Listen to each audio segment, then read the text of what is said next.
Coming to you from Strings and Things Studio in Ventura, California, this is the Strings Unraveled podcast.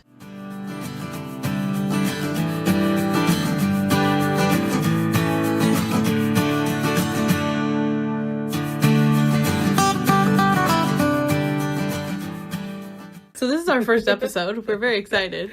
Also, give us a break if everything's not perfect, because we're going to try our best. But we're learning as we go with a lot of things that we do. So I'm going to take a second to talk about sort of the format of what we envision our podcast to be, and then we'll get into introductions for each of us and that kind of good stuff. So we've sort of broken our podcast down into 3 segments. First off, we're going to talk just sort of conversationally about what we're working on, what we're excited about, that kind of stuff, works in progress, basically. The second half, or the second segment, I should say, is going to be the topic of the episode. So each month, each episode, we're going to have a specific topic that we're going to discuss. And then at the end, we're going to field a question from the audience, maybe a basic question about how do you do a certain thing in knitting or crocheting, or it could be just any sort of question in general. And we'll talk more about that later. But to begin with... Yeah, well, I'm going to ask a question. How did we become crafters? Because we don't just knit and we don't just crochet. We don't just sew. We don't do one thing. We're sort of multi-craftual. Anne, how did you come to be a crafty woman? Well, crafty woman. We're all yes, crafty that women. is me. Next t-shirt. Words on purpose. Yes. Well said. Well thought. I come from a household of people who always do for themselves. So my parents owned their own business. My grandparents are of the ultimate DIY entrepreneurs as farmers in Southern California. And both of my parents are very gifted, talented people. So I grew up in a household where everything was, how can I make that? My dad was a woodworker. My mom knows how to do just about every textile art, and she got me going. And I was thinking about this weekend because my daughter and I binged on Anne with an E, which is my favorite, representation in literature, to have Anne of Green Gables out there. Teaching people the right way to spell my name. And that's one of my fondest memories, is sitting with my mom, either watching the old Anne of Green Gables and snuggling up with her on the couch with the homeliest granny square Afghan. I mean, I'm sure you guys all have. My mom had a great one that was avocado green and mustard. This one's made from, it had a big center rectangle, so it established her nice rectangular shape immediately. Oh, I'm sorry, 6 squares to make the big center, and then really ugly scrap yarn all around.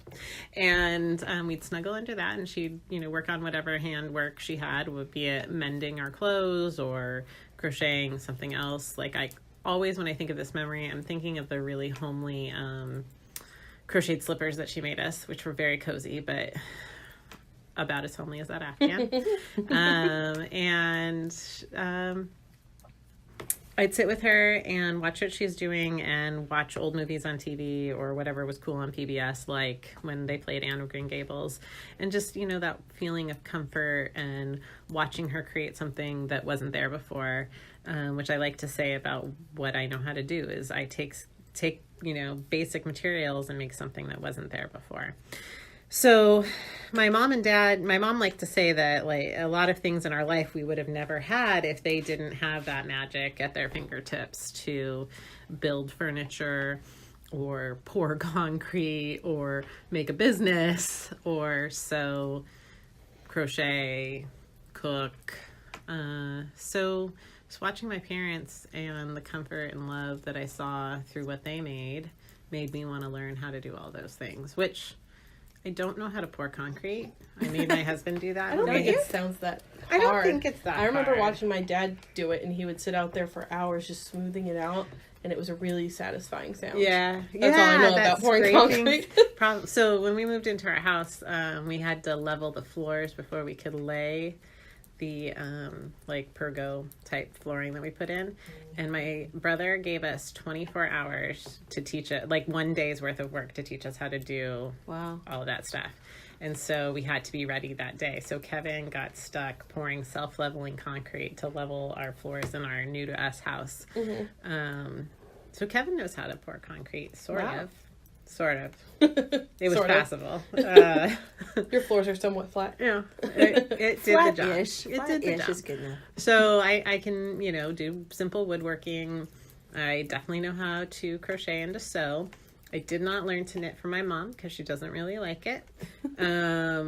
But the summer I was 8, I learned to crochet and I learned to sew. And the first thing I learned to sew was a pink and white drindle skirt. Where like my mom, like the class that's coming up this Sunday. I think it's a great place to start, but I'm not making my students do what my mom taught me, which is I had to hand sew everything. Oh my gosh. Yeah. That's a place to start. Yeah. So, I mean, it is a place to start. It's a good place to start with your sewing. And I also learned to crochet that same year, and I made like a bear sweater for all my teddy bears. And then I started a never-ending homely granny square that I eventually gave to my paternal grandmother, who she's the one who taught me to knit a few years later when I was 11. And the rest is history. But knitting is the thing that once I got into it about 18 and a half years ago, took over creatively for what I feel most satisfied and captivated with. But I'm also a trained artist because I am well into an art degree and I know how to paint and how to work with different mediums than classical art, but knitting is the thing. It's my favorite textile art. It's my favorite form of expression. Where does your story begin, Katie? So I always did some sort of craft as a child. I always wanted to learn a new craft. I did all kinds of things before I learned how to, like Anne said, like knitting is the one thing that really stuck with me. I'm curious as to why that is, because I think for the three of us, that's all sort of a similar story. Is like once you discovered knitting, it's like, that's the thing. Your hands wanted to keep doing it. And I go back to other things, but that's like the thing. I don't know why. I don't know either. I'm curious as to why that might be, but self-examination is needed. Yeah. I made a lot of friendship bracelets as a child in various forms. I had like a little beading loom and I made bracelets on that. I did all kinds of little crafts. My grandma taught me how to sew. She taught me how to do everything. But your grandma's awesome. Yeah, she is. She taught me how to sew first when I was I have no idea what age. I think it was one of those things I'd go over to Grandma's house and be like, "Grandma, teach me how to sew," and it happened more than once. I do remember making a pillowcase. That was the first thing I can remember actually sewing with a sewing machine at Grandma's house. And she taught me how to make a quilt many years later at Grandma's house. And I think for my birthday for Christmas, when I was like 14, I told my grandma I wanted to learn how to crochet. So she got me a basket with yarn and crochet hooks and like this little CD-ROM that you'd put in your computer. This was before YouTube was a thing. So this little CD-ROM that you'd put in your computer and it played videos on how to do all the things. So fun. And I learned how to crochet doing that. And then I'm impressed that she actually had a CD. My grandma's very technologically savvy. Yeah. She's savvy in everything. Oh my gosh. Yeah. That's how I want to be. I know, right? I mean, I want to be more of that now, actually. Your grandma is so impressive. I was thinking about her this afternoon because I was thinking about our stories and thinking about how you and I met and how I knew your grandma before I knew you. Yeah. From Boy Scouts, or my son was in Boy Scouts. Yeah. And going to her house for one of the times. Oh my gosh, the looms and when she would come into the yarn shop that we were part of. We all used to work together at the local yarn store. If you don't know us, we should probably like introduce ourselves too. We can do that too. Okay, we'll talk about that. Pause. I'm Anne. I'm the one who told my story first. Yeah, I'm Katie. And I'm Karen, and I was probably the most senior of the employees, not just because I was older, but because I'd worked at Anna Senior. Oh yeah, really. So we all used to work together at Anacapa Fine Yarns, which is a local yarn store here in Ventura. It's no more, but it was like the best place on earth. Yeah. It still was up for best of. Really? The BC Reporter. Really? This year? I voted for it. I'm telling you, I would vote for it. Yeah, because it was still now. part this year for the time that it was here. It's still the best. Yeah. It sadly closed in March. Yeah. And then the three of us put our heads together to come up with something new. And we opened Strings and Things Studio, also in Ventura, California, where we teach classes on knitting, crocheting, sewing, all kinds of pine stuff needle like basket that. weaving. I've done it. Karen does all kinds of things. Yeah, She really teaches kind of, and things. Yeah, she's I'm kind of the like pioneer in that area. I'm kind of the squirrel. What new craft can we do? Probably trying it. Yeah. You know what? That happened for real here in the studio. Oh, There's a really Saturday. cute squirrel out Yeah. there. We have a squirrel that's apparently living right outside our I've seen door. him. Because And we're so friendly. One of the knitters was telling a story to the group. She looked out while she was talking, and she said, "Oh, squirrel!" And then we all That looked at the happens in Because squirrel. it really life. was there. That's amazing. But I was thinking your grandma would come in and there's nothing your grandma can do. I mean, she's just fearless. She just goes and she's so inspiring. She's like the queen of quilting. Like, that's Yes. her main thing. So her And weaving. Yeah, she does a lot of Massive weaving. She doesn't knit or crochet as much as I do, but she knows how to do everything. So if I wanted to learn how to do something, I would go ask Grandma to teach me. Mm-hmm. So She's on a website called Go Ask Grandma. I know. Oh my I got that great. That would be awesome. Okay, it's, Grandma, if you're listening, yeah, reserve that website. it's like on nighttime talk shows. If they make up a website like that, they have to go and buy it immediately, or there's something. Or somebody else is going to buy it. So Go ask Yeah. Grandma. It might be a thing. I'm afraid We're of what looking it it up could now. be. So I learned to crochet when I was like 14, I think. And then the next year for my birthday, I asked my grandma the same thing, that I wanted to learn how to knit. And she gave me the same, well, not the same, but a new basket with new yarn and knitting needles and the same brand, CD-ROM, but for knitting this time. I think it was like Boy or someone made it. I don't remember. But it's not around anymore because I tried to find it once. Now that YouTube exists, I don't think it's really that necessary. But I learned, so I'm sort of self-taught because technically I did teach myself, but any sort of gaps in my knowledge, I would just go to my grandma and say, I don't understand what this means. And she would help. I remember sitting with her and she taught me how to use double pointed needles, which was like a revelation to me. I was like, well, excuse me, what am I doing here? You mean not everyone's like me where they start with socks? No, not everybody's like you. I remember when I first started to That was knit, crazy. I hated it. I was like, this is so much harder than crocheting. Why would I ever do this? And then I stuck with it, and then it seemed to last. And then just a couple years ago, I really got back on the sewing train. I don't know.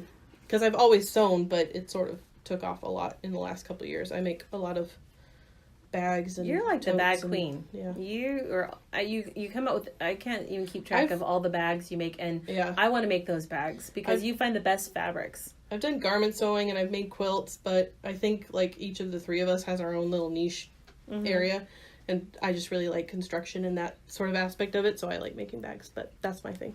that's a good way to look at it, because Yeah. it's like, well, what draws you to what thing you want to make? So if you're Yeah. really excited about the way the spatial orientation goes, I will tell you all a secret that isn't a secret, but I am drawn to the thing I can wear out on the town. People will give me a compliment, and then I can say, "Oh, this? I made this. Don't you love this great dress? I made it. How'd you do that? Magic." We all like that. Yeah. But I could teach you how. Yeah. So Karen, Well, that kind of is why, like, when I first was knitting, I particularly like knitting, but I also like I like learning new things. There's so much you can learn. You never stop learning when you're a crafter. And I love Instagram because other people I admire show me things that they're doing, and whether they're a knitwear designer or a crochet person or a quilter, they're also doing other things in their life. One gal that I know does pinewood needle, inspired me to do the pine needle basket weavings, where you actually take these pine needles and you coil them and you're sewing them, so you're still working with thread, and because it's just like a waxed thread, and you were literally sewing these coils of pine needles together to make this really cool basket. And I taught it as a class, and I'm so impressed. I can't wait for the fair, because one of my students did That's this amazing basket, and she's entered it into the fair, which starts next weekend. isn't that the best when you go to the fair and you see something that one of your students made and you can tell how proud they are of it, so and yes. it like makes my little teacher heart so happy. Yeah, Oh, yeah. It's like you're seeing, I don't know, like that's the joy I'm sure I'll feel with my grandchildren. Yeah. Right? Yeah. Like, I Look at taught them you, how to it's do this, and beautiful. then they made that. It is. One of my students got like best of show for something That's that we awesome. did in class, and I was like, And she deserved every minute Yeah. because the way she blended the colors was awesome. But I kind of came to crafting. I come from a family of hand makers, and they do, my uncle has dug clay out of the soil and crafted it into pots. I mean, cool. like straight out of the ground, Yeah. clay. He knows what to look for. And I think it actually started with my grandmother came out of the Depression with that make, do, and mend idea. And it kind of got in, and fortunately, in our family, we are makers of some sort. Now, my mother was not much of a maker, but she had an eye for spatial reasoning. So any place, we were poor, but we tried to make out where we lived better. And so we would paint the walls, or she had a great color sense. And because even though I have several half siblings in various places, I was raised kind of by myself. And so I had to make my own entertainment. I don't know, when you're talking about how you like to make things, I was thinking I bet when you went to summer camp, if you ever went to church camp, did you guys have like little things where you could do crafts? That was like one of my favorite things at camp. I was like, I never went to camp, but that sounded I never fun. went to camp either. I feel like I missed went out. to camp? I went to like church camp, but that was just like a weekend. I went to summer mom camp and was like dad's a week. business, and I collated. I did that too. I counted a lot of tiny little pieces at my dad's shop once for inventory. I've done that a couple times. no. It's a real exciting such good work. worker bees. I didn't have that kind of business. My mom was a house cleaner half the time, so when we went to clean houses, I don't know how I ended up cleaning the houses, and I got $10, and she ended up sitting around and using their telephones. Oh, that's called management. That is management. She was a really good manager. She was. But I learned to make my own entertainment, and with that, it helped that I had that family gene of wanting to make things and craft things and be able to see things and kind of put this together and put that together to make something new. I mentioned earlier, I started this journey really with socks, love which your is knitting story. insane. That's Because- crazy. Okay, but you know what? I had that. I was in that the middle part of my last pregnancy, where that part where you have the energy to do everything, including knit socks, like 9 pairs of socks for Christmas. I don't think I've ever had that energy. My son was born September 29th, and I started October 1st, and I got through 8 pair. That's amazing. My husband had to wait. It was your first project to make 8 pairs of socks? With contrasting heels and toes. That is amazing. And I knew nothing about gauge. You're crazy. And they were so incredible. I followed the recipe because if you follow it, it turns out, right? Right. The And heat of they your were- oven means nothing. They were so stinking tight because, this is how I would knit it through the back loop, because I didn't know that was not how you're supposed to knit every single sticking stitch. So it came out not in straight columns, but like a spiral barber pole. Yeah. But it was so tight. The stitches were tight, but the sock was not. So it took 7 years. Like loom knitting. Yeah, it took 7 years to get a hole in Which is that cool if sock that's of your my thing. husband. That's amazing. Wow. You just invented a new technique. Wait a minute. Yeah. No.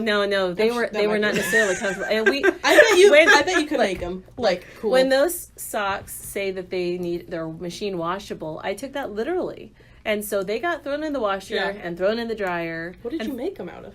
You told me like cotton or something. No, Regia. Oh. No, I thought no. you made them out of kitchen cotton. No, that was a disaster. That was a pair of That was a ankle fail. socks that I made, and no matter how much I washed them and how soft they were to my hands, Could you imagine worsted kitchen weight cotton socks? should listen to me. Worsted weight cotton should never be on your feet ever.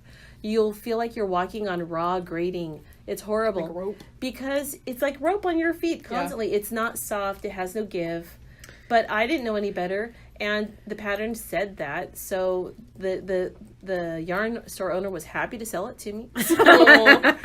She was super Wow. nice with me, though. I came in with my kids, and it was a small place, and she was always super kind.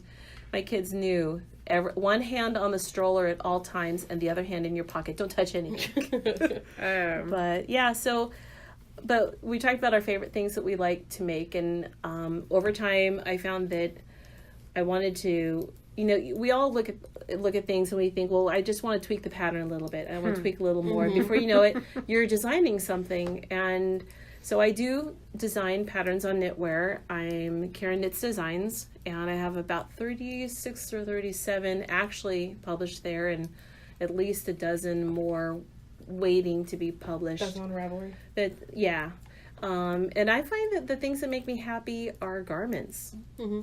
I don't know why. I do. It's just something that maybe because it's a bigger scale, and when I look at a sweater, it's a bigger canvas that I can put stitches on. Mm-hmm. You know, on the other hand, they're more complicated, so that's just like everyone should have a challenging project, but they should always have a mindless project. I've got my challenging projects, and then to me, trying to do a shawl that I don't have to grade into 7 sizes is my nice and relaxing project. Here, I have this hard thing and this harder thing. But you know, your story about no cotton on your feet, I hear that, like you told that story, even though I'm assigning it to the wrong knitting of socks story. Yeah. I've heard that in my head, and I have helped other people not do that, and I've never fallen into accidentally doing that. My one's not a good idea. So it's a PSA. Yeah. however, if you were to get something like Kobasi by Haiku, by Skacel, that is different because that has elastic in it. Yeah. Mm-hmm. And it's a finer cotton. So no matter what the pattern says, if you're a person that you say, oh, but I don't like wool, Yeah. you know, on your feet, you need something that's going to give. And please, people, don't put all acrylic on your feet. Well, you might be so sweaty. Go put a plastic bag on instead. Because let me say this. Okay, You can put it on your feet, but don't put it in a shoe. Don't put it in a shoe. Don't put it in a shoe. Okay. You can have it as a slipper sock. But not as a sock. On your foot, but not in a shoe. Yeah. Like what she Good said. advice. That's what she said. Unless you want. You gotta get one of those in. Okay. So that takes care of who we are and how we came to be who we are so far. Part one. Part one. I'm sure to be we'll be makers. sharing a little bit every week, and you'll get to know us even better. But I'm only going to share once a month. Yeah. Because just so you know, we're starting with once a month. I know you guys are having a lot of fun. I may make weekly notes to share later. That's to share I once need a month. props and I need notes. Yes. Well, and so I know you'll miss us between episodes, but we're starting with once a month for everybody. Mm-hmm.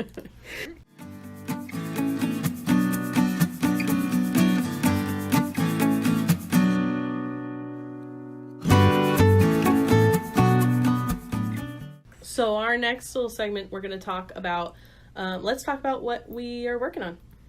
Well, we all have something in our hands. You might hear the clicking of needles, the tapping of a And a crochet hook. hook. Yes. I went first last time, so Okay. I'll go first now. Yeah. I was wondering why you were going to be like, so let me keep talking. I like to keep you all guessing which way she's going to go now. So I am currently crocheting. I said this statement recently because I'm teaching a sweater that I adore, which is called Comfort Zone. And it's a cardigan that is by someone who I'll look up while I'm talking. Mm-hmm. I've made 3 of them, and I absolutely adore them. It's my current favorite cardigan. And I am one of the things I'm working on is my 3rd incarnation of that. I got it right here. And who's it by? I will have it in a nice big screen I can show you. So it's I'm working on my 3rd one, and I said recently, as I told people how much I love it, that I have never made 3 of any one pattern. I came close. Especially 3 of a sweater. Yeah. That's crazy. Like an adult cardigan. Yeah. I came close because I did start a 3rd color affection, but I never finished it, and I've sacrificed the yarn to other things. I guess there's another Comfort Zone cardi, but it's not the one you want. It's Comfort It's Zone right there. Yeah. just Comfort Zone by Julie Partee. It's just Julie Partee. You can find it on Ravelry. It's in English and in French. And I'll try and remember to link all of the patterns and stuff we talked about in the show notes so you guys can find those and just click over. So I am working on my 3rd one of those. It is a really cool stitch pattern. It's a slit garter stitch. So every 2 rows are knit, and then every 2 rows are knit and slip. So it really lends itself to what I think might be like mosaic knitting, because I haven't done any proper mosaic knitting. It's so fun. Yeah. One of our customers was working on that today and loved the pockets. The pocket So detail. yeah, it has pockets. It's this gorgeous stitch pattern. I love it. I'm usually a top-down sweater. This is a bottom-up sweater, and I'm seeing I love the bottom-up sweaters. I'm seeing the joy in just love it. having your happy sleeve. That's almost like just a really long slouch hat. Yep. And you're not carrying the whole stupid sweater around. I mean, I love top-down sweaters, but the sleeves are always my kryptonite. Because you don't want to have that big giant thing to lug around with you. So I really, really love Comfort Zone. I am also even though I just said I never make 3 of anything, I'm making my 3rd of this baby kimono that's sized from ages 3 months to Was it like 10 to years? 10 years, yeah. And I think it's a pattern that has been around for some time, but she recently redid it so that it has all these sizes, and it's supposed to be done in DK, but it's good in light worsted. It is called Kimono Wrap Revisited. And this is a crochet pattern, right? It's a crochet pattern, yeah. Good. By Suzanne Visch, V-I-S-C-H. So it's crocheted, and I'm making this 3rd one for my daughter. Gotta keep our So- focus happy. Yeah, so size 1, the first one I made, I just looked at the yardage I had in the yarn. 420 yards, I'll make that size. And That was nice. Yeah, my daughter saw me working on it, and she said, "Oh, is that for me? My arm fits in that armhole."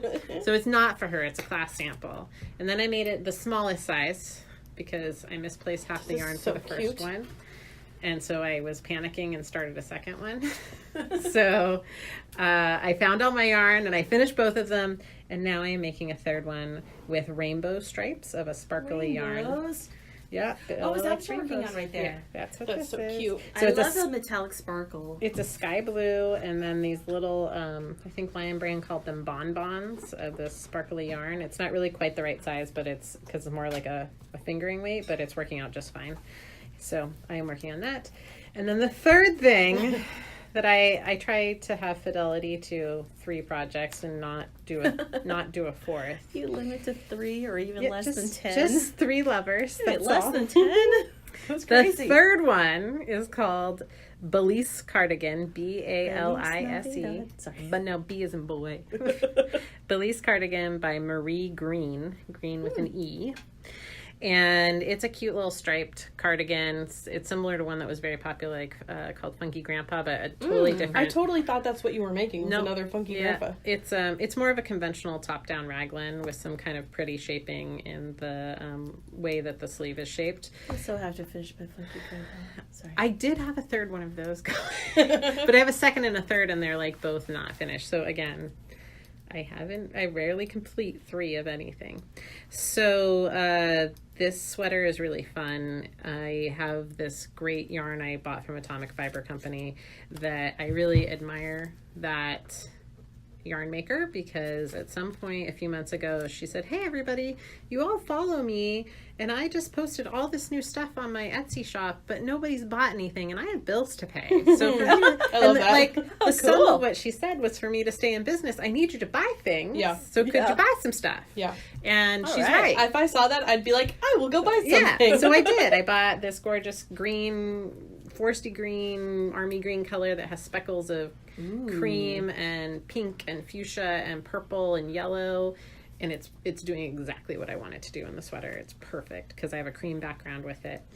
And those are the 3 things that I'm most in love with and working on right now. That doesn't mean I won't start a 4th thing when I get home. Yeah. We'll see.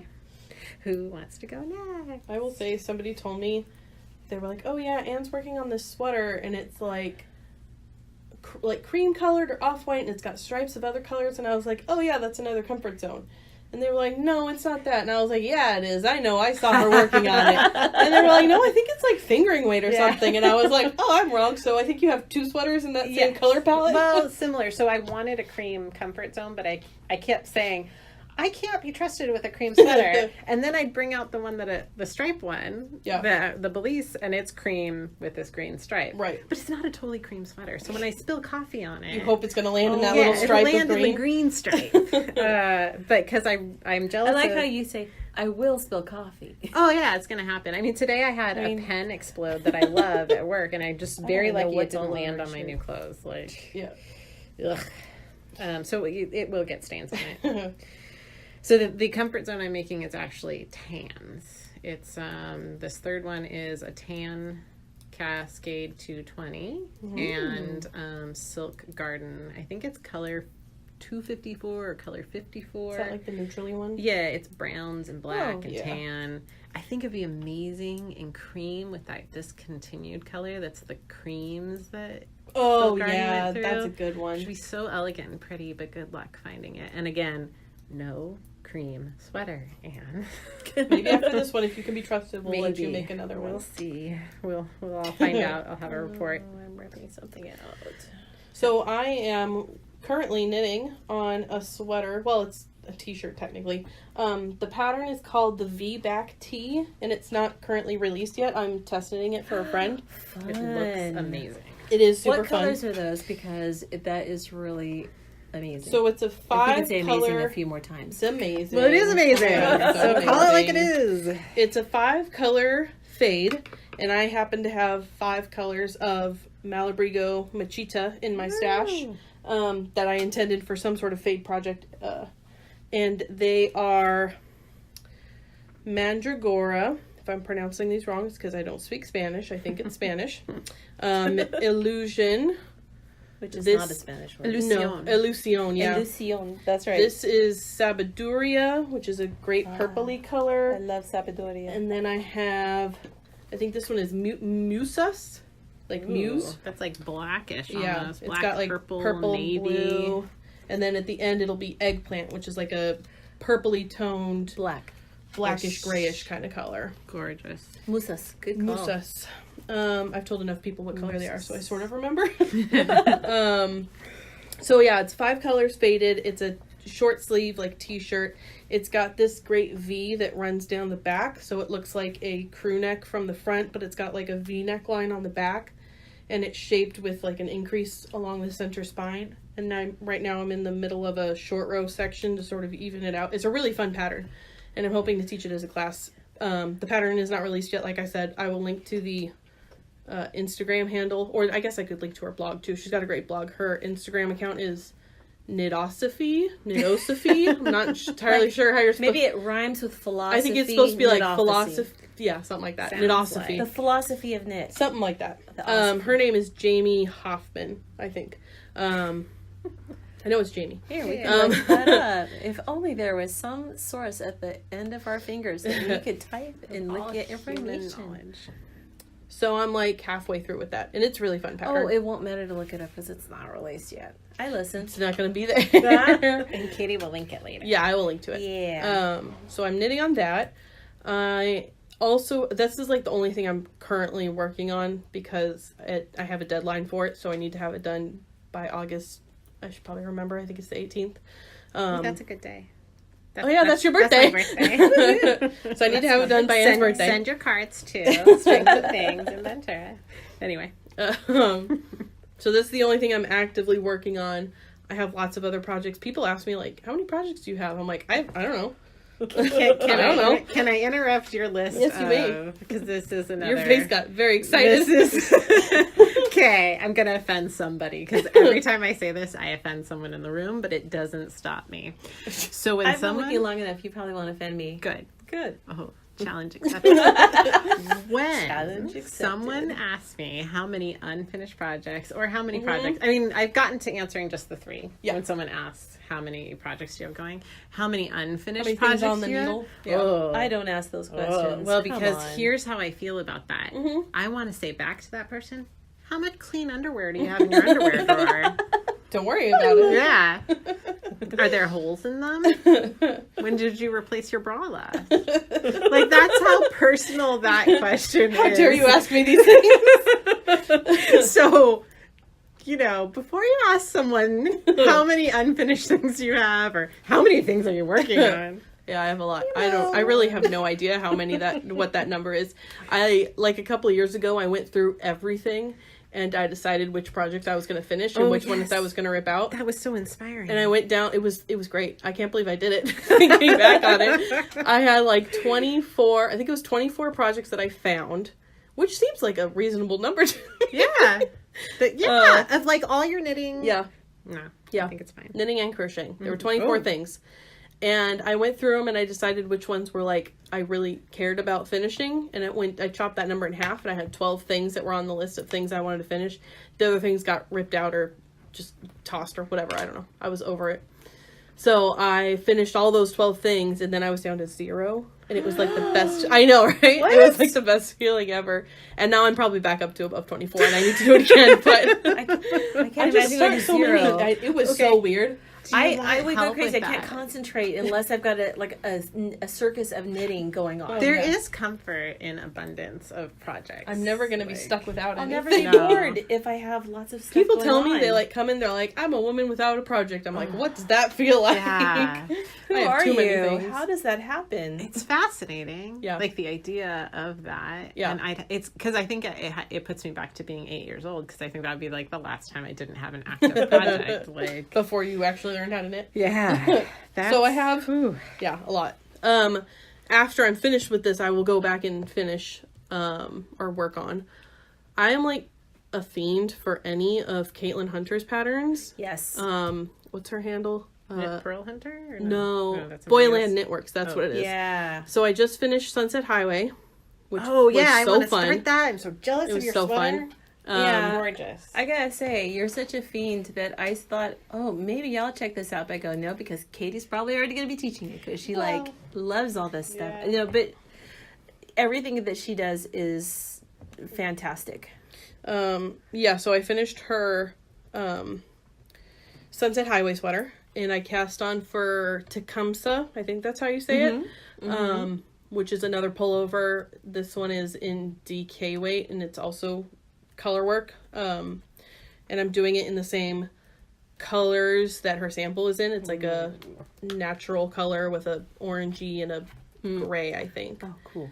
And I'm like almost done with the body on it, but it's big. It's like really oversized and cozy, so it's a big project. She has a mini. I know the little Oh, mini that's version of so Sunset cute. Highway is so cute. I want to make it for Oh, my that's niece, and we can have Nope. matching sweaters. Nope. You guys are better. Your You're daughter- a better person than Look me. at your daughter's gonna want one. She can want it all day long. I almost did. Like, I had the yarn picked out. I'm sorry. I actually made this decision on So Faded. I had the yarn picked out to make her a tiny little So Faded, and then I was probably like, want a piece, $60 for a baby girl sweater. Yeah. She's 7, Yeah. and so I didn't even entertain the tiny Sunset Highway. Yeah, the tiny Sunset Highway. If I had But enough I could left over in the right colors, I would totally make a mini me Leftovers. sweater. Because Yes. I can see the satisfaction of knitting this beautiful, complicated sweater faster in a smaller. I want to make a small one. It's so smaller cute. version, even if it's not just.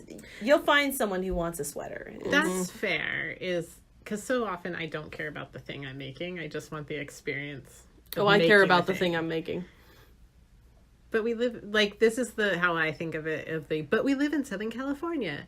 I will make the heavy Oh, sweater yeah, that because I doesn't want the stop me. joy of making the heavy sweater. I don't care that I live in Southern California. I That's had to what mean. stop thinking about designing for my area because you know what? The rest of the world actually gets winter, Well, for now. and I kind of envy them for now. Sorry. Until The global whole warming takes care North of everybody. American heat wave that we're experiencing. Oh my gosh. Or sorry, It's so Northern hot. Hemisphere Sorry, heat it was wave. horrible. It was 119 at my house a couple weeks ago. Boo. Fillmore, I gotta tell you, or for where we live, for as long as I've lived there, the worst we maybe got was 111, but No, it's so 119 in July. That's why I come here to the Crazy. studio and I turn on the air conditioner and I sit in my office with the fan on.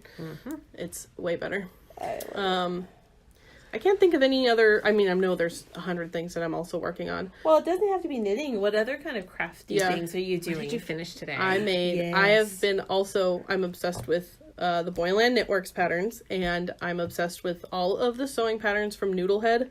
She has a Yep. great blog, and I have made 4 of her patterns now. I think it's 4. I made her range backpack, which I made one. Yeah, Karen made one. That's a fun pattern. I love it. Her patterns are so well written. Yeah. She does such a great job. I love all of her patterns. One of the things that she does that I didn't think I would love it so much until I got there is that her patterns include a sheet that you cut out these little squares. Oh, the printable labels. Yeah, the printable labels are awesome because after you cut out a lot of bags your are just pieces. a stack of rectangles, and you're like, which rectangle am I? Exactly. And you don't have to get out Post-it notes and like write it all down. No, She has this page she has where it, you can and cut you it just out. pin it to that stack. It makes it so easy. And it's done in really, you can order them, and it's I can't believe how quickly that Her backpack patterns went. are great. That I know. delightful. Though it takes just as long to cut out all the pieces and interface them as it does to put And it the way together. it's written, it's so sturdy. I use that backpack as my primary purse. Yeah, I use and my mine, too. knitting bag. We went to Montana, and I had it on and off all over the place, and it was just wonderful. I might have been the only colorful person in Montana because I didn't see anybody in the bright colors that I got. That I used for mine. But So Montana listeners, tell us your favorite color. yes, and please tell us it's more than green and gray. Yeah, That's totally that's all you saw. They're gonna say green. Or gray. And just rub it in. Oh, SoCal, we like green. Yeah, we really wish we had green. We have it sometimes. Yeah. Not in my neighborhood. It's brown. It's horrible. Oh, it's so brown. Just for a minute. It's not just gold and dead. It's like brown about to burn. It's After scary. that It's heat scary. wave, all of the avocado trees look so sad. They're all toasted. I see them on my way to work. Everything got fried. Yeah, it was hot. Even the top of we have a big rose trellis, and the top of it is completely fried. And it's never happened before. But Yeah. okay. As Californians, we are also obsessed with weather. So Yeah, there's this that. is true. We're probably There's gonna so talk about little, that. like so little. I know, right? difference. We get When it excited changes, when we're it like, oh my gosh, changes. you guys, guess what? It's 5 degrees cooler. Oh my god. That's very exciting when Oh my it gets god, cooler outside. it's 3 degrees hotter. I'm gonna melt. Yeah. Well, that's us. Yeah. Ventura Co- County coastal- residents is Coastal California. hothouse flowers. We are comfortable in a range from 68 to 72. Yep. 67 too cold. Anything out above that. 73 too hot. Yeah. And yes, we are that obnoxious. It's real. So I made a couple backpacks. I am feeling a lot of peer Segue. pressure. A lot of peer pressure. To make a get the backpack, range you need to make a range backpack. I've made 3 of them. Yeah. I love making them. They're And fun. we all sew, which is Yeah. also cool.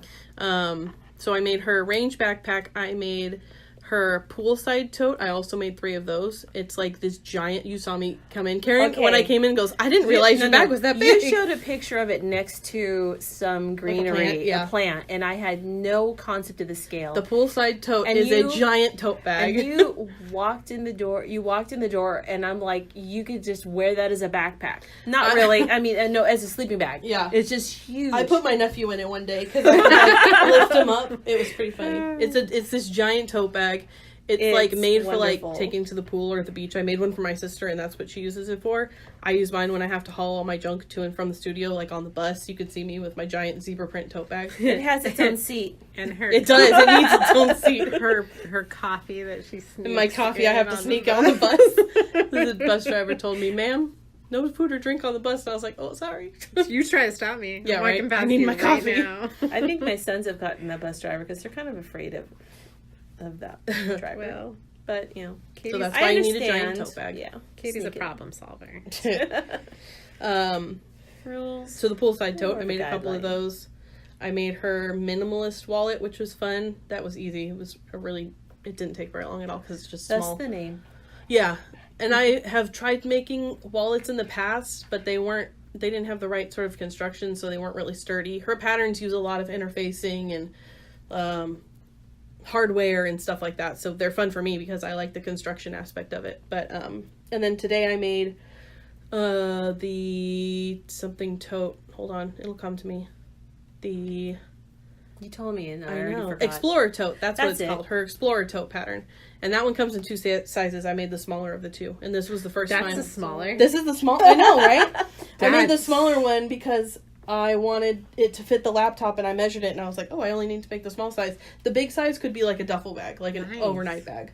Does it have a zipper or is it just the flap over top? It just has the flap. The pattern comes with an option to put the zipper in, which I make the big one. I'm going to do the zipper. You know what? Yeah. I wish that she would make something that would also work as carry-on luggage. That's what I was just thinking. Cause You I have probably I could have with the my big larger trip. one.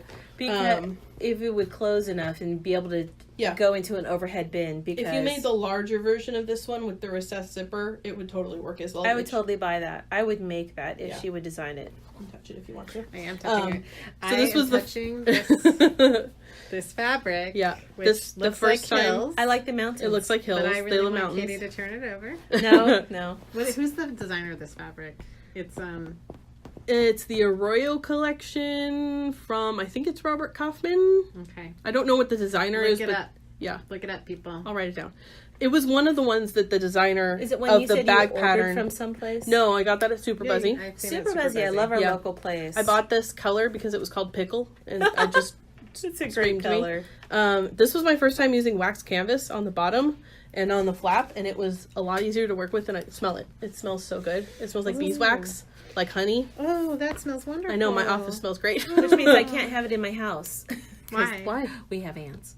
Oh, But they're not going to eat it. yeah. But They're not they're gonna carry away That's your true. bag. They're not attracted to our... Ants are not dirty insects. It's not a matter of them dirty. They just make me Don't want to see crazy. them. Yeah. Why are they in the upstairs bathrooms? Because not it's near... hot. Yeah. And they're seeking water. Well, Yeah. seek elsewhere. I don't. I just ignore them till they go away. Yeah. They've There's been, way too many to ignore. It makes you crazy. It makes Karen They have crazy. been a lot. Ooh, that's It like makes Karen crazy. And I don't feel bad about killing them because they outnumber me like a gazillion. Yes. One time, my brother was sleeping in his new house. He was in his early 20s, and he Oh my bought a God, new were they house. crawling on it? He woke up and his face was Ugh. and he spread Oh, anyway. And then he woke up enough to wake up, and it was ants with a pheromone trail across his face, Oh and, my like gosh. across his pillow. Across That's the so bed. gross. It's like a horror film. I'd probably cry. It's so gross. Ants gross me out. But they're like really clean. Take note of ants. that. Now we know. They're so creepy. Well, for me, you learned when my birthday is, and for Katie, you learned her weekness. I don't like ants. That's only one of them. I have a lot of weird irrational fears like that. Okay. It's not irrational if they're Yeah. crawling all over you. That's true. I mean, No, they're not going to hurt me. I agree. It's upsetting. Yeah. The idea. That That's pretty idea is gross. upsetting, which is why I wanted to share it with you. Yeah, Yeah. thank you for that. You're Thank you for that welcome. visual. Some nightmare fuel for you. You're Yeah, it's welcome. gross. Yeah, so that's what I have been working on. You can follow me on Instagram and see all the things that I have been creating. My username is Katie Creates, and I will link to it below. And yeah, but that tote bag was really fun to make. I love all her patterns. I highly recommend them. But other than that, that's pretty much all I've been working on. What are you working on, Karen? Well, I sat down here and just grabbed what I thought was a couple things, but I've already moved on to my third thing just as I sat here. She can't keep her hands still. Well, okay, I started with a class sample for one of my own patterns. It's called Danse Macabre. And if I'm saying that wrong, I don't care. And it does its own gradient by taking lace weight in 5 different shades and holding it double. And it's really just 2 pieces put together. It's kind of like a lace sampler. Mm-hmm. But I hadn't done it in a while, and I just picked it up thinking I could know what I was doing by just reading my stitches, and somewhere I made a mistake, so I put that aside. So I don't have to unknit that, and I picked up. I'm working on ankle socks, which I think, even though I started my knitting journey with full-size socks, I think ankle socks are my new go-to thing. Ankle because socks are the best. I mostly Toe up ankle look. socks. I live in a beach community. Don't hate me that I live in sandals all year long. And occasionally I will wear a sock with maybe a sandal. But I still like nothing For with shame. toes, but nothing with the little Toe thing that socks? goes, nothing that goes between your toes. That's just, I can't handle that. I've never But- seen her in Birkenstocks and socks. I would. I would wear I Birkenstocks. totally would. Oh. You know, I remember back in the 70s when I was just a little itty bitty kid. A wee We'll just baby. say that. And my mom had Birkenstocks, and I thought that was weird, but now comfort means a whole lot I'm more. literally wearing Birkenstocks right now. I'm wearing my Oh, studio Sophie. slippers. Yours are green. Those are awesome. Yeah, these are Very the cute. foam ones.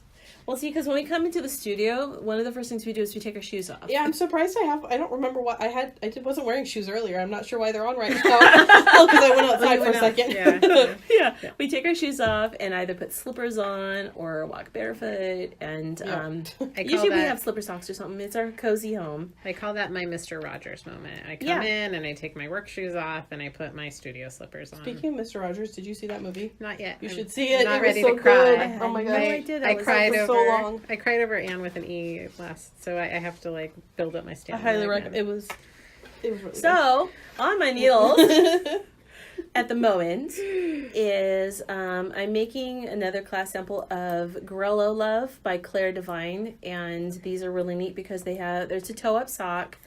And it has a Fleagle Heel, which is the best. Which is really cool. I kind of love it. That's also a great word. Fleagle.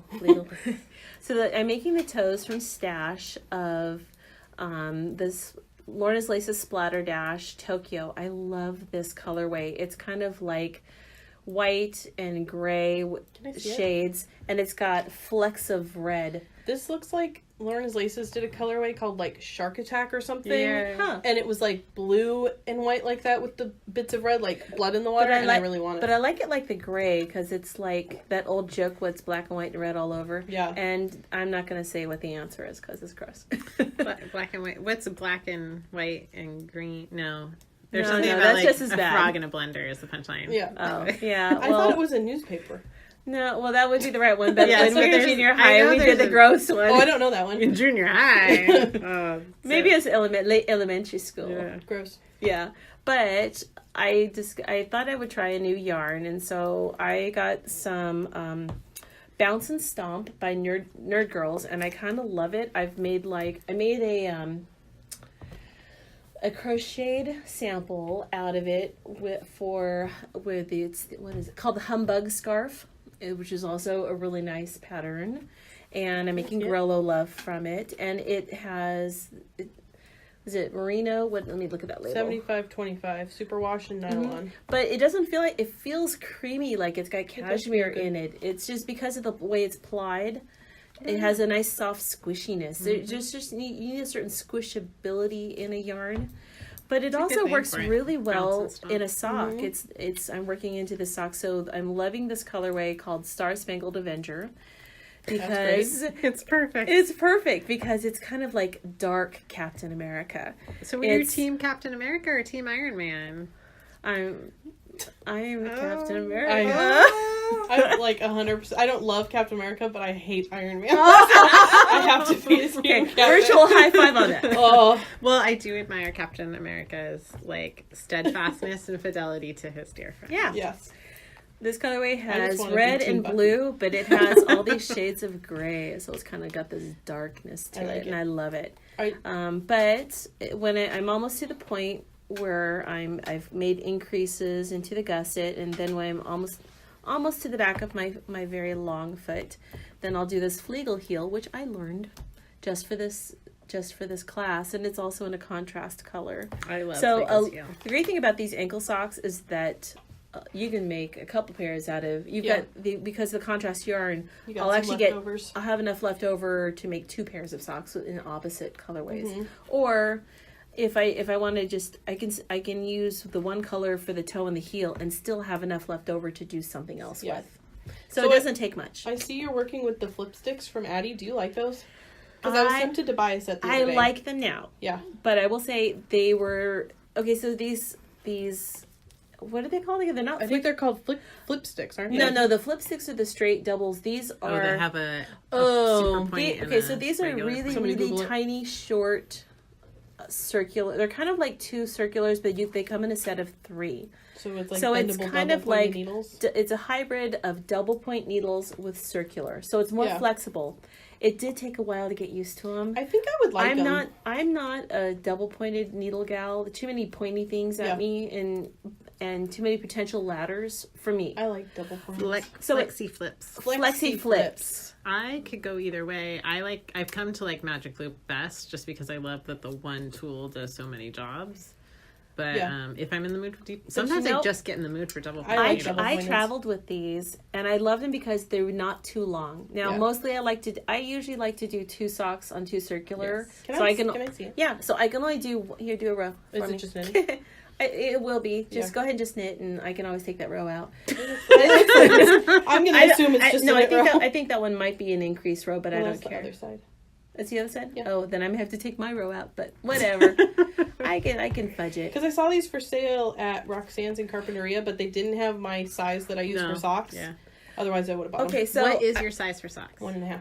1. I'm a 1. those are 1.5 because ones are a little too tiny and twos. Twos are too big. Twos for are me way now. too big Yeah. for me now. I'm too relaxed a knitter, and I don't make good. Kat Bordy told me I do not make good sock yarn. You don't make good sock fabric. Sock fabric. Good sock How dare fabric. she? But no, she was right. She has other redeeming She was qualities. right though, because I went from being super tight with socks that lasted for 7 years to a lot more relaxed, and they weren't the sock fabric should not be like sweater fabric because they're like sweaters that you walk on. Yeah. So they are holding up the whole force of your body on this small space, and they need to be sturdy enough. That's why you have to have firmer socks. But no, I do like them now, and they travel well. I think I need It's to get nice. some. I have them in this small size here, and I also have them in 5s, thinking that I would do like hats out of them, Oh no. but they're too small for hats. yeah. They might be good for like a sleeve or something. Yeah, They'd be great for Or great like for worsted sleeve. socks. Exactly. Yeah. They'd be great for I gotta sleeves. try those. Mm-hmm. That's a great idea. I'm going to use them for sleeves. That's because I bought them and I don't know what I'm going to do with them. Because I thought Shiny. shiny sparkle. Exactly. Okay. Other things I'm doing besides, I know we haven't talked about like knitting and crochet, but you talked about how you don't care for hand sewing. I didn't say that. Someone said I that said I don't care. what? If I Somebody can't do it said on a sewing machine, I don't want to do it. Oh. Okay, No, but I like I it. fell in love. I took a class this spring on Craftsy, which is now Blueprint. Oh, yeah, they Craftsy changed their Unlimited has name. become Blueprint. Okay. I'm well, so behind. okay. It just happened like this week. I this think. weekend. I saw So that on Instagram. instead of being crafts, it's also yoga and dance Yeah, it's all and kinds of other things now. lifestyle things. Now I'm overwhelmed. I'm just good. But anyway, Natalie Channon has this great way of hand sewing, which is this relaxing, very zen running stitch. So I've made the skirt with a reverse applique. It was like this long, slow art craft project where I'm making this jersey skirt that's got 2 layers, but the top layer has half of it cut away to reveal a really pretty fabric underneath it. And I made the whole skirt by hand. I kept going into your office to like use your ball winder or whatever, or find your scale, and I would see it in various forms of being done. And it's like, well, now she's painting something, and now she's cutting something, and now she's sewing something, and I'm like, this is quite the project. And then then I had media. 3 Yeah. and then I had 3 of the panels sewn and thought, I wonder if this is going to fit me. Yeah. No, it doesn't. Oh, no. So I took 1 seam out and just have to add a added a couple panels. There you go. And because it's hand sewing is really easy to take out. Just zip it right out. Yeah, I hadn't filled that seam yet. Yeah. So that was a nice quick cool. fix, and I didn't get it done in time for my trip, but then I embellished it with sequins. Wow. So It just never ends. I know. That's the thing. You could wear it for a while and you can add a little bit more to it. That's But the whole process of painting the fabric and stitching it together, and it's just this really, I'll take pictures when I'm all done of me wearing it, hopefully. Yeah. But no, so I've kind of fallen in love. The nice thing about some of these hand sewing to me is like a handcraft. As long as it's not something I have to rush through, it's another form of this artwork that we are making with our hands, whether it's painting or drawing or sketching or working with fiber or string. I mean, we're talking about strings and things, but we're using strings in all different ways, whether it's sewing or It's endless. or working on Possibilities bracelets, are endless. beaded bracelets. I do a little bit of everything. Well, Anyway, I think it's really exciting to be able to touch all these different aspects of creating and be open to all the different ways. And there's something about sometimes when I tell people what I do and the way they respond to me, it comes back and it feels like they view it as something very small. Yeah. But then you meet people, like I met a musician last weekend, and he, without missing a beat, was like, "Oh, so you're an artist?" You're like, yes, I Yes, am. Thank you. Someone gets it. Yeah. That's amazing. And it's so nice to have someone understand that this is like a big, big world of making. Yep. And it's not just about the things you make, it's about the connections you make for your own brain as well as the people you meet and how things come together. So when you hear someone said, "Oh, that's a dying art," don't you just feel sad for them? I feel like, oh, you don't know. I You always don't know feel how sad vibrant for the and people- Right now, the world is exploding Yeah. with makers, and not just one craft, but people are exploring different ways of making lots of different things. Well, I think that's just true to human nature. It's what keeps our species, vibrant. Yeah. Is that it's human nature to make.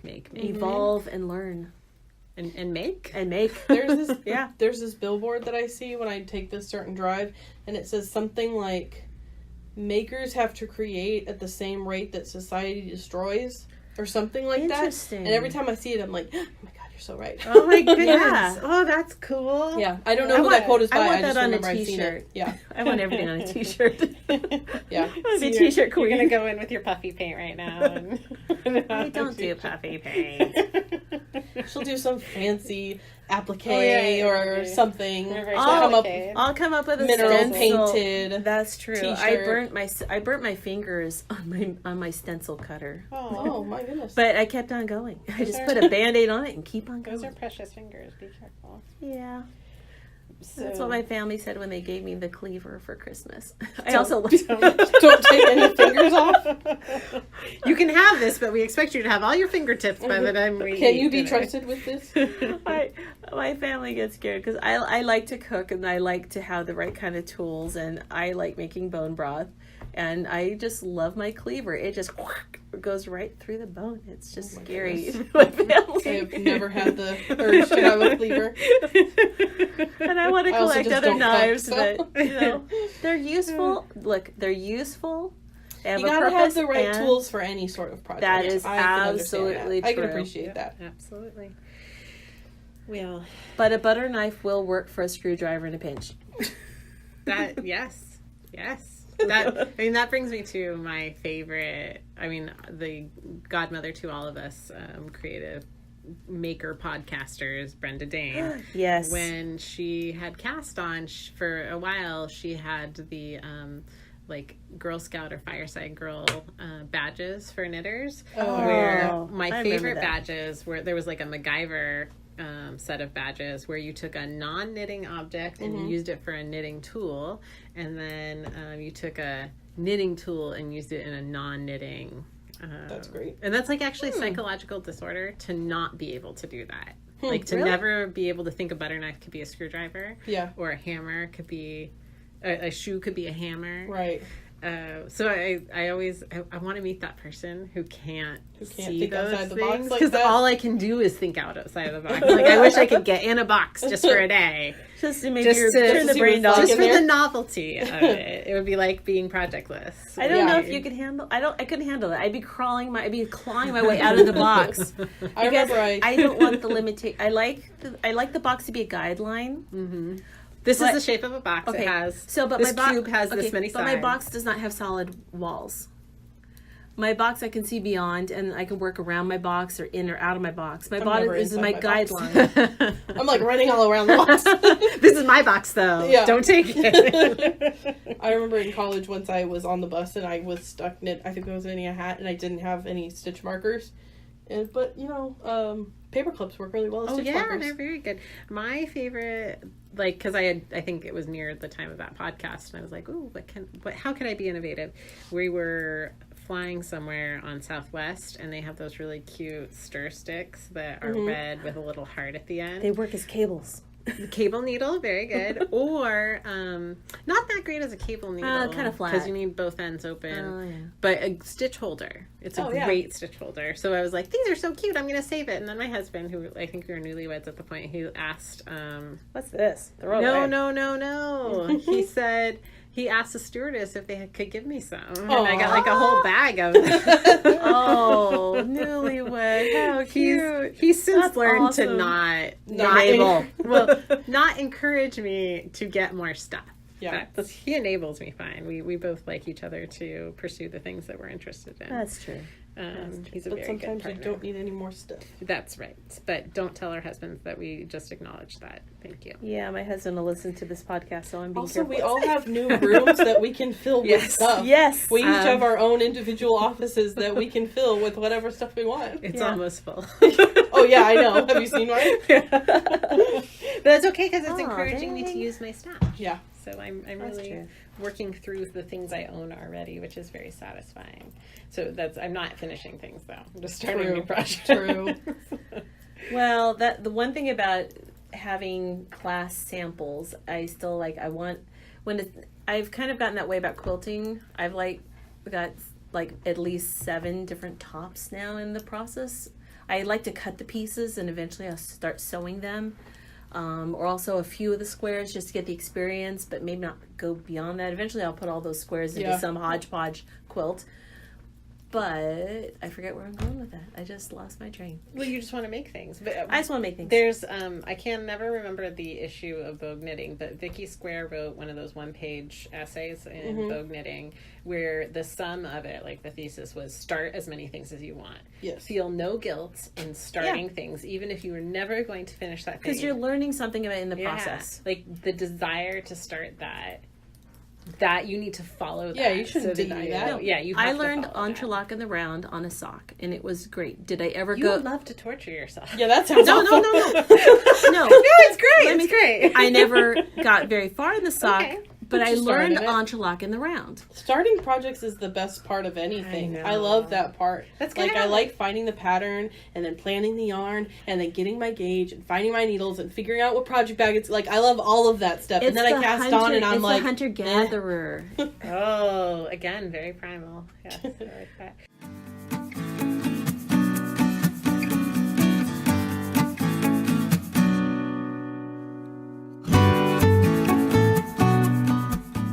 Okay, we've got one final segment. Yes. So we want to invite you to ask us questions, and this being our first episode, we haven't necessarily gotten that question, but we have something in mind to talk about here.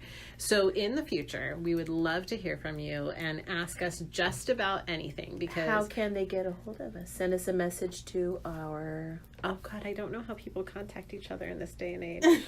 there's only like Is there one tin way. cans? Yeah. Can they throw You could write us a messages letter. in a bottle?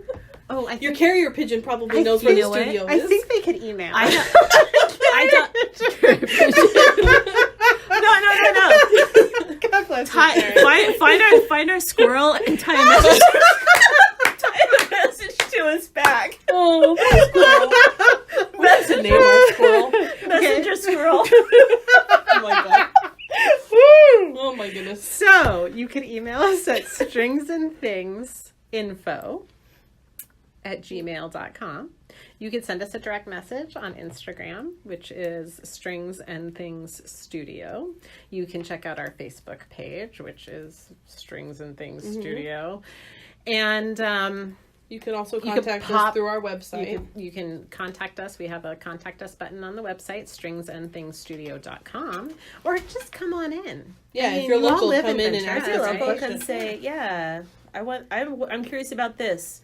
So let's talk about this. Yeah. And so hopefully we will get a good response, and we will talk about something generated directly from you, the listener. Yeah. But Anne, what is the question of the episode? Shoot. What was it? We've talked so long. About the girls. The girls? How do you measure How the do you girls? measure the girls? How do you choose the bust measurement of your given knitting or crochet, or in fact, this is applicable to sewing. Yeah.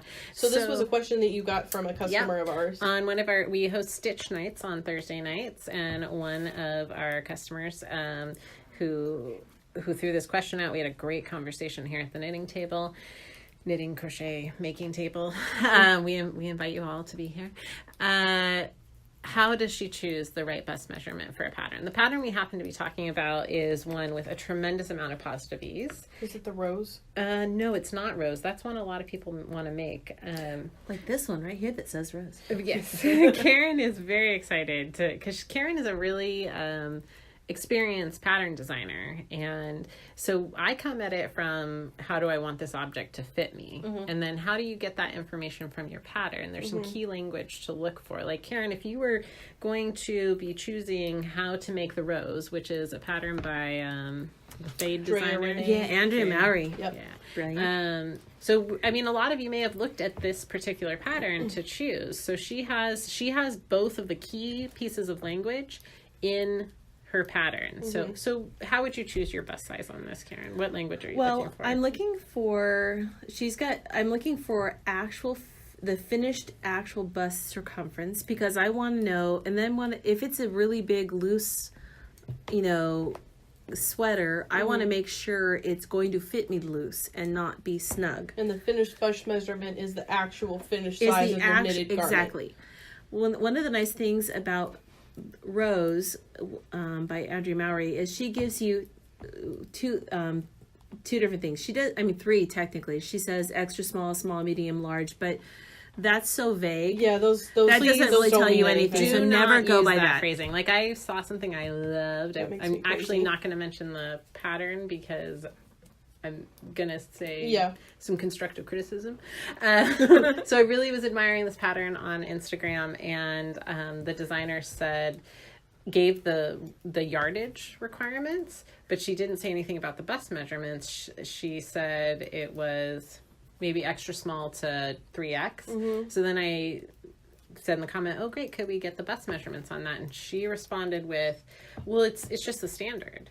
And there are standards, but not every designer abides by those standards. Whose standard are you using? Right. Because usually there are standards. Yeah, they're referring to like the Craft Yarn Council of America. Yeah. I think a lot of the time, but sometimes, a lot but of not people always. don't. Yeah, a lot of people don't go by those standards. If I'm ordering a shirt, say on Amazon, and it's coming from Asia, I know that I better get myself a triple or quadruple X, because what would be a medium in this country would be. I have been deeply disappointed by that. Will not even fit me, and they won't even have my size. Yeah. So I am a well-endowed busty gal, and I would on the rose pattern, I would probably pick one that gave me a range. That she's got them in different ranges, which I really like too. She has a size that says 40 to 44. And then I like under the finished size, it's actually 62 inches. And you're going to go, oh my God, 62 inches. But this is a sweater that you're supposed to wear over other clothes. And have you ever worn, I just hate when I wear something that I have to wear like practically a tank top with in the middle of winter to get it to fit comfortably, because the sweater grabs my clothing in an unflattering way. And that's another thing to think about is I always appreciate when a pattern will tell you the intended ease for the garment, because not all of them do. They'll say, here's the actual measurement of the finished garment to fit these bust measurements. Or it'll say, in like this particular pattern says intended to be worn with 16 to 22 inches of positive ease, which is a lot. And that is a lot. I may decide not to make that thing. But at least you are armed with my knowledge. If you look it over, you're armed with knowledge. And don't look at the model. No. The model is what they chose to display the sweater or garment on, but doesn't necessarily reflect the designer's intended ease, or how it's really supposed to fit. Truly. So to sum it up, you're gonna look for three things. You're gonna look for the the words actual bust measurement, the words finished bust measurement, and hopefully intended ease. Yeah. Yes. And what ease is the amount, the amount of extra or or the amount of fabric that's there. So there's negative ease, which is smaller than the thing that you want it to fit, like most t-shirts, hats, socks. Yeah. Zero ease, which is something, if you have a 40-inch bust, you have a 40-inch shirt. And positive ease, which is when the thing is much bigger or bigger than, even if it's an inch, it has positive ease. And I think we all kind of like things with positive ease. Yeah, that's a personal preference thing. Yeah. So if the pattern says it intends 4 to 6 inches of positive ease, you can say, I don't want it to be that big, I want to make it fit. But, so, just start with whatever actually measure your bust, because your bra size is not your bust size. That's important to know. Someone will say, oh, I wear a 32-inch. That doesn't mean that you have a 32-inch bust. Nope. So measure your actual self. Widest part of your bust. Yep. Look for the pattern to correspond to your size, and then change it from there. It's your sweater. So if you don't want it to be that big, or if you want it to fit snug, that's where the actual finished bust measurement comes into play. Yep. And that's true in sewing as well, because if you've ever gone to sew a garment, you know that the pattern sizes mean nothing to commercial sizes. So you absolutely, I mean, and that might be where I really developed the reliance on measure, because who cares what the measurement is? If it fits you when you are done and it fits you beautifully, you are going to feel great. It doesn't matter if it's a small or a 3X. It doesn't matter. It doesn't matter. As long as it looks good on you. Just a word, sewing patterns are also often written, unless they're written for jersey or knit fabric, the fit in a pattern that is intended for a woven fabric is going to be different than one with like a t-shirt fabric. Oh, yeah. You know, the pattern will tell you all the pattern will tell you all of that. That's why I love the suggested fabrics. Yeah, the suggested fabrics give you a great way to start on a sewing type of I think the most important thing is just to know what your bust measurement is, because I feel like a lot of people don't. I didn't. Yeah, and there's I mean, we shy away, I think, from taking those measurements for whatever reason, whatever insecurities and they change. They do. Yeah. Even if you haven't gained or lost an ounce, they can change. You know, maybe you've been working out and getting stronger. Maybe just gravity, whatever's happening. You need to. It's true. You need to just be honest with yourself, because you're gonna have the best experience if you're honest. And it's the worst to finish a pattern and like put on your sweater and be like, this doesn't fit the way I wanted it to. After all, it's hard. All those hours of labor and work. You want it to, and also just shout out to make sure you do a gauge swatch. That's all. Yeah, that's a topic for a future episode. We'll talk about that. Yeah, we're making a note. We're going to come back to it. All right. Well, thank you guys for listening to our first episode. Awesome. I hope you made it through. I know. We talked longer than we definitely intended to, so maybe we'll try and rein ourselves in next time. Or maybe not. Maybe you don't care.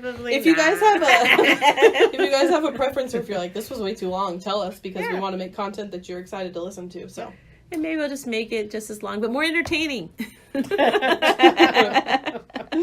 Always strive to be better. Yeah. Always. Okay. Bye. Signing off. Thanks. Bye.